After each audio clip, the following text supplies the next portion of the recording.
Good morning, everyone. Sorry for the slight delay, and we welcome to the next session on the future of retail. My name is Laik, and I have one of the stalwarts of the retail industry with me today, and Devendra Chawla, who is the managing director and CEO of Spencer's Retail and Nature's Basket. And these are two big names, and there are going to be a lot of insights which is going to come to you now. We had a earlier session with Arvind Mediratta of Metro, and he gave us an overview in terms of what the current challenges which retailers are facing and a sneak peek into the future. Uh, Devendra Chawla is going to actually spend time in terms of to giving us a lot more information in terms of what the future of retail is looking like. So DC, as the industry knows him, is an alumnus of Harvard Business School, an enthusiast of consumer behavior and digital transformation. Over the years, DC has led leadership positions in various Indian business houses and global MNCs and has worked in several emerging and matured markets.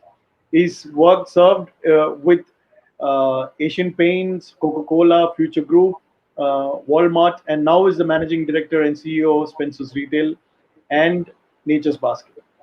A startup enthusiast. So any of you all who are starting up and who have an idea should reach out to him. He's a mentor for many startups, and DZ takes keen interest for the development of the startup ecosystem. His thoughts have been published across various leading publications like the Economic Times, Business Today, Business Standard, and many of the other publications.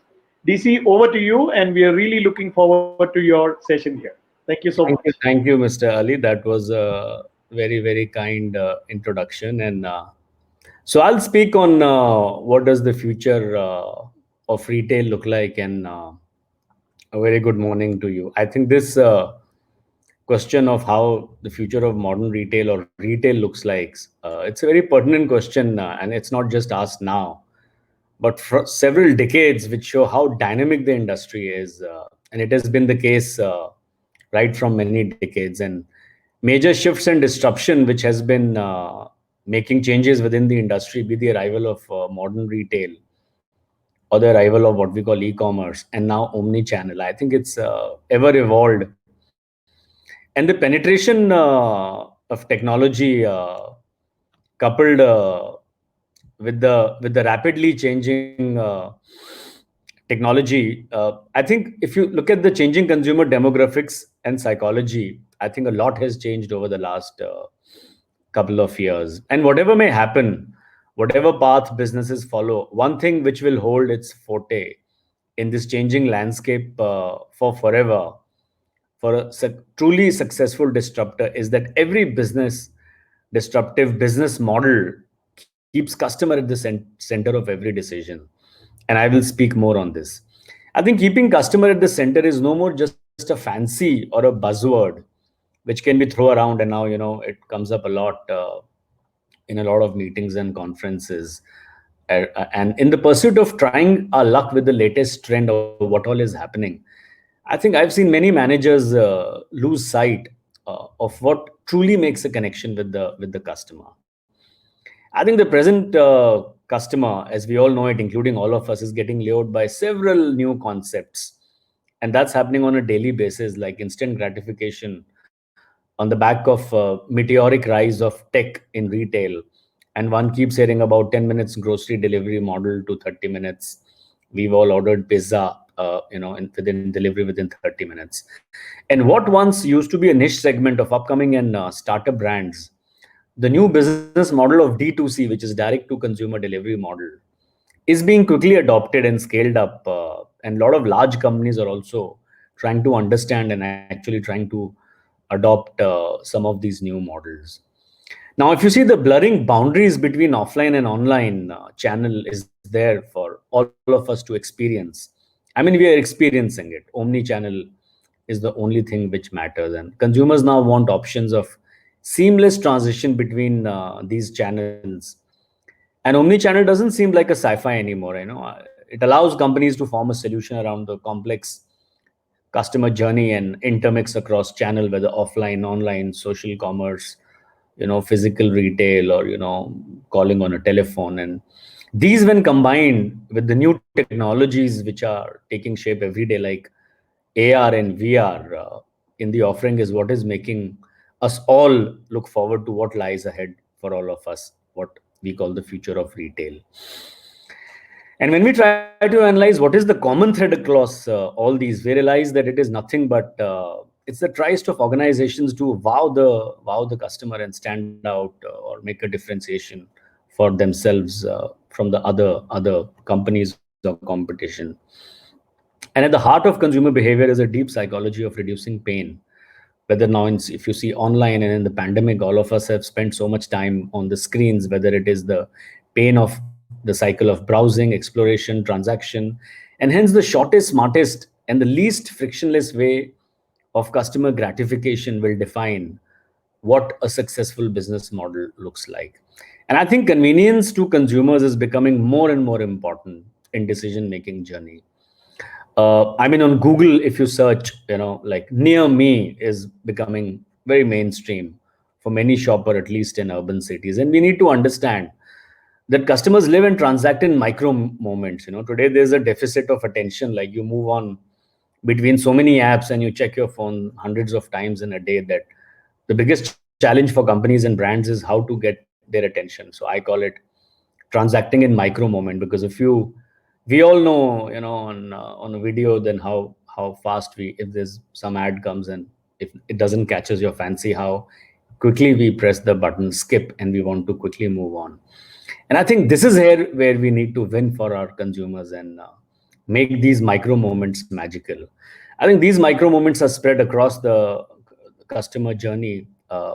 And for brands, it's critical to stand true to their promise at each of these micro moments.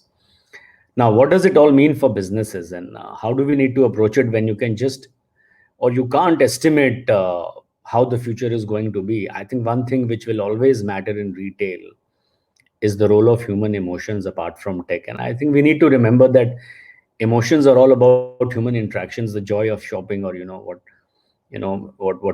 one can call the smile index apart from whatever savings or tech involved in the transaction. I think, and there are scientific explanations, but above all, I think there is a joy in shopping, whichever channel you may use. And it's tough to design, but once you put your heart to it, I think the equation becomes simple, and one can be very true to the customer as a partner or as a companion. And let me quickly take you through the three dimensions which comes to my mind when we explore how the business needs to imbibe and learn all these new fast changing trends which may impact the business. I think the first is rise of new commerce. And I think we all need to plan at each stage of customers journey these micro moments that I spoke before. And I think online channels will have to learn from social commerce. I think making this aspect to make shopping online as enjoyable, for example, as visiting an amusement park. And can it not just be somebody who's doing it singly, but with a crowd, or to trigger the next wave of revolution in the industry? I think a glimpse of this has happened in China, and you can search or Google it on do China social commerce, and I mean it's a whole out different world out there. And rise of social commerce is not new, but it has the potential to become very large in India also. I think we've seen the rise of social commerce because it combines content, chat, live streaming, and it's sharing within in app, including retail purchase, and it obliterates the distinction between social media and online. When you're chatting, when you're buying is like intermixed. As a mental model, you're not shifting from social to commerce and back, which is the case in a couple of countries. I think in all companies alone cannot possess all these capabilities, and therefore working together with ecosystem or partnering with other players may itself give a lot of solutions. Another channel that has potential to become mainstream is buying through smart TVs or via QR code, and I'm sure we all have used it, which leads to the purchase page or through voice commerce or voice assistants. Which brings me to the second most important trend, or I would say what will impact retail, is embrace technology to deliver convenience and experience. I think experience and convenience is what will matter more. Tech is an enabler. So the ease of navigation through product offering is critical. I think doesn't matter whether online or offline, and let's call it omni channel. I think your user interface alone can be a differentiator for businesses. One of the example which comes to my mind is Zerodha in the immensely competitive broking industry, and in a smaller time frame, they've changed the game. And talk about Uber, one click on your smartphone and the car is on its way. And you immediately receive notification of the arrival time, the picture of your driver, which car is it, and what are the reviews given by other travelers in a rating. So you exactly know what experience you are going to have, and your driver exactly arrives at the GPS coordinates. I think that's the ease of convenience, and consumers expect more than ever before, and they want it simple and quick. And if you don't take account into this, I think a lot of brands can become redundant very fast. Simple but powerful levers like one click purchase options, faster delivery, not just hyperlocal but within the country or even globally. I think now the advanced package tracking system, advanced shipping note, easy return policy, 24/7, customer service. These are all going to become hygiene factors, and maybe today they are a differentiator, but tomorrow these will become so basic that these will be taken for granted, and companies have to master them. I was reading about Toronto in Canada, a store called Eno Store that's make shopping trips very experiential for wine lovers. And this experiential retail space, boasts of an area of high-tech elements, and lets visitors customize their drinking experience. Like, you can mix and match and make your own concoction. And I think that's truly an example of wow customer experience. This can change the way of doing business for retailers, right from front end display to supply chain to the technology which enables it.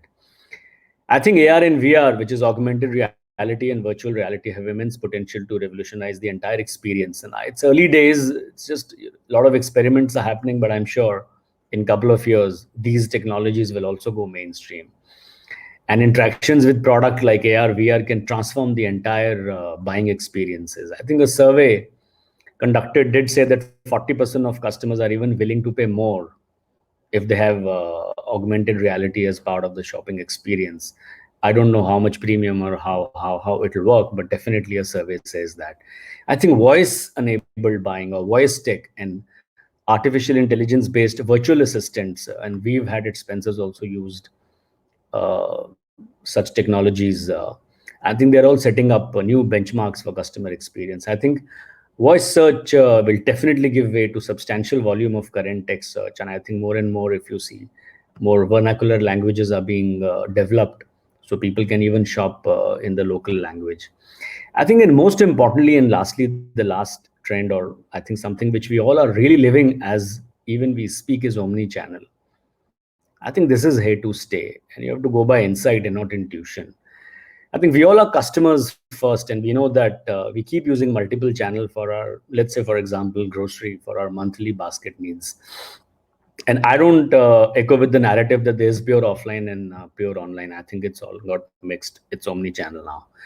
And your customer journey can start from any point and end at any point. You can be in the car, and then you can buy. You can be in the store. You can order and pick up. You can have delivery. You can do it on WhatsApp. You can make a telephone call. I think there are various ways now, and people will choose all of them depending on the convenience and time they have and where they are. I think there are customers who explore multiple touch points depending on their immediate need, which sometimes can be convenience or even exploration. Therefore, I clearly see the rise of omni-channel as more and more mainstream narrative going forward in retail. And not just that this is full of opportunities, it also brings a lot of challenges for brands. With so many channels and tons of data, you're getting data points from so many different touch points of the channel which you may use. And within organizations, I've seen it can create a silo. Some tech people understand data in a separate way. A marketing person will understand data in a separate way. An operations person will see data in a separate way. A finance. How are you even sure that everybody in the company is looking at the same data and understanding the same meaning of the data? And that is what we call to have a single view of the customer. Everybody must have that one view. Otherwise, many people in the company will think the customer is different from their other counterparts in the company. In fact, so much data is being generated at various points. Some people use MIS to study data. Some people see live feeds. Some managers will see the reviews. One of the big challenges is that how do you make sure everybody in your organization even sees the same data, and they're not seeing different data and taking different interpretation? So to me, this SVOD as a concept, single view of data, will also become very important. And data and relevant insights will truly revolutionize the way we personalize everything. And I think personalization is becoming mainstream for several businesses and will continue to happen. I think even for us at Spencer's and Nature's Basket, if you see the pandemic or in the lockdowns, even our delivery out of home, online, and business had started to touch 25-30%, which is multiple times pre-pandemic. And not only home delivery, but push on same day delivery or delivery within few hours or within the promise the brands make will become very important. I think using technology, brands have to master complex algorithms for routing, predicting, and optimizing the whole customer journey, and that's going to become a mainstream for businesses. And from self checkout stores, which we see examples in some countries have started, into more advanced, now you see the policies also coming out in India to enable drone deliveries. Truly, they will come alive in a couple of years. And in the center of all these innovations eventually is to wow the customer. So make sure whatever you do, customer is in the center. And before I wrap up, I must say that the future of retail, no matter which technology or what channel, eventually lies in superior customer experience, whether online, offline, omni-channel, whatever terms we use. And everything else needs to align to deliver this to the customer. And however, customer experience is not a milestone. It's not a one thing you'll achieve once and then you've done it. No, it's a shifting. It's like it's moving constantly. So you have to keep pace, and it's a continuous journey. And there is no best customer experience, because the moment you think it's best, it has shifted to another level. So you are under constant pressure, and one must innovate to create a better version of the customer experience again and again. I think this is by and large my thoughts, like, and if there be any questions, I'm very happy to take if time permits. Fantastic, DC. Wonderful. Crystal gazing into the future of retail is what you just gave us an overview into a lot of facets. I have certain things which I want to just quiz you on. I really like the aspect about the single window of data, because data, everybody is taking away data in whatever way which they want, and we are not able to apply it in the right manner. So I really, that is a very valid point. I wanted to understand this so-called convenience of today, which is convenience is getting defined and redefined in a completely different manner, right? So, what, is it only time, or is there more to it? What are your thoughts on that? I think time is, in the pandemic, I'll give you one example. If their mothers and children are at home and you have young children, how many times will you even go out leaving them alone if they're not able to go to school or whatever they need to be attended to? So that concept itself has given rise to some categories, delivering at home, and that to that consumer or customer is convenience.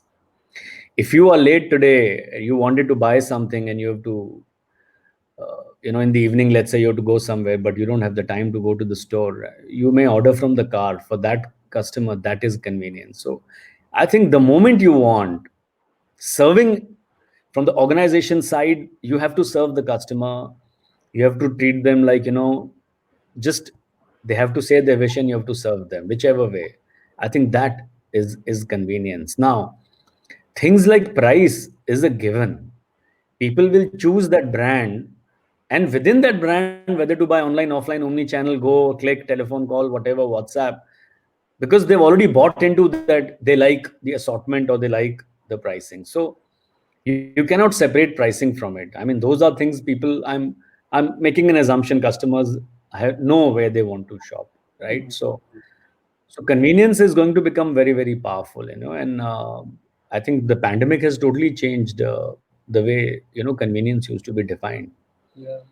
I think it's starting off with the time aspect, but there are so many layers to that which is forming day by day. And as and when we progress, we are going to see different layers to that convenience as a word too. So, um, there are questions popping up. Before coming to that, IVK, you had a question. I could see your hand raised. So if you could bring IVK onto the call, Nigam.